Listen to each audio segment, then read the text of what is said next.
Olá! Super importante a gente saber diferenciar o comparativo e superlativo, né? Em qualquer língua que a gente fale. Então, vem comigo que hoje a gente vai ver juntos comparative and superlative. Então, aqui, começando com a situação comparativa. A gente usa para comparar duas coisas, geralmente. Por exemplo, falar fulana é mais alta que ciclana, eu sou mais engraçada que fulano, beleza? Duas coisas sempre, e a gente está analisando o mesmo aspecto das duas, tá falando que uma é mais que a outra. Trouxe um exemplo. English is easier than Japanese. Eu tô dizendo que inglês é mais fácil que japonês, num contexto de aprender, né? Eu poderia ter colocado English is easier to learn, de aprender, than Japanese, mas não precisa. Então, tô falando que o inglês é mais fácil que o japonês. Na verdade, eu nunca estudei japonês, então eu não faço ideia. Mas eu imagino, porque tem toda uma outra simbologia, eu imagino que seja mais difícil. Beleza. O que a gente precisa sempre se atentar é o tamanho dos adjetivos. Então, quando eu estou comparando algo, estou comparando um aspecto de alguma coisa, né? Ou de alguém. E aí, isso eu faço através do uso de um adjetivo. Se esse adjetivo for longo, eu vou usar more ou less than. Esse than é do que, simplesmente?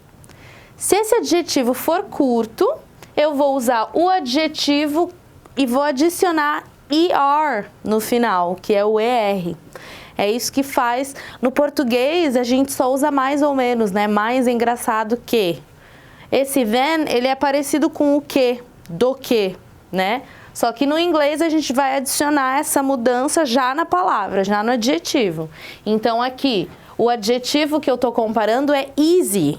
Só que nesse caso, easy não acaba com I, acaba com Y. Só que eu não posso colocar easier com Y e o Y e E depois fica muito estranho. Então, eu troquei, coloquei IER.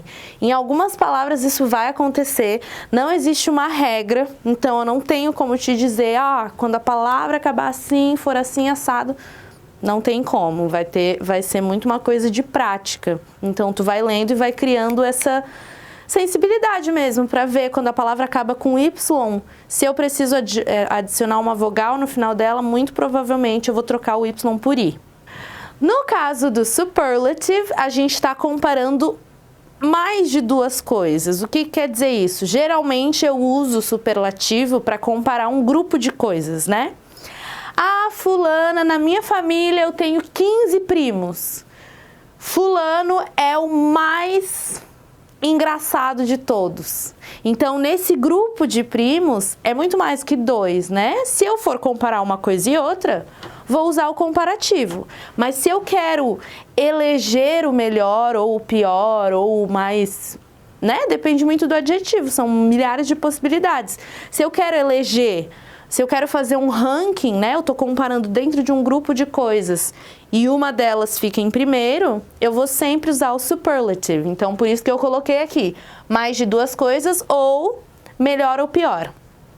Então, meu exemplo aqui também é com as línguas. Japanese is the most difficult language. Que nem eu fiz ali, eu poderia ter colocado to learn, ficaria mais completa a minha frase, mas não precisa. No nosso contexto aqui, tu entende do que eu tô falando.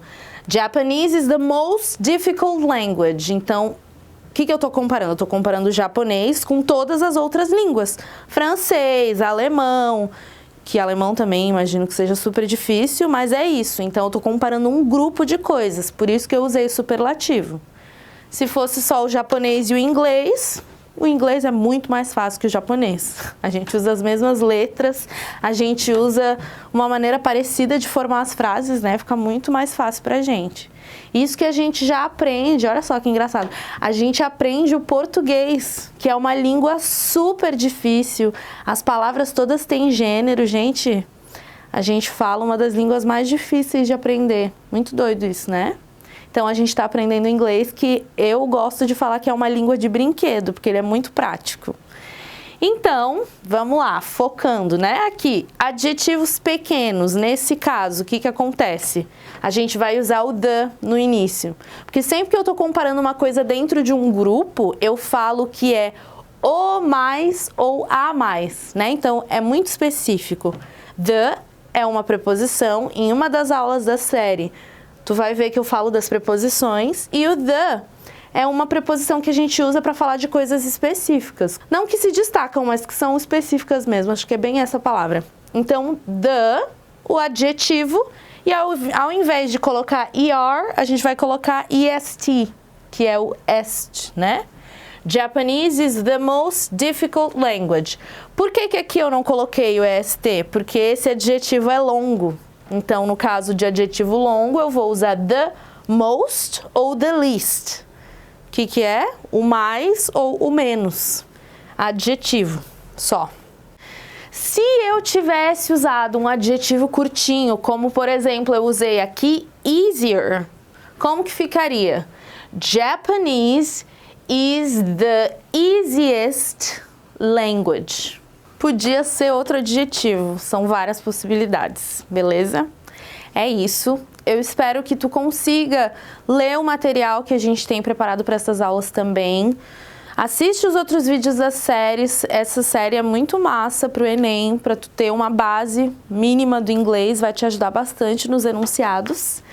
E é isso, tô aqui à disposição. Nos vemos na próxima aula.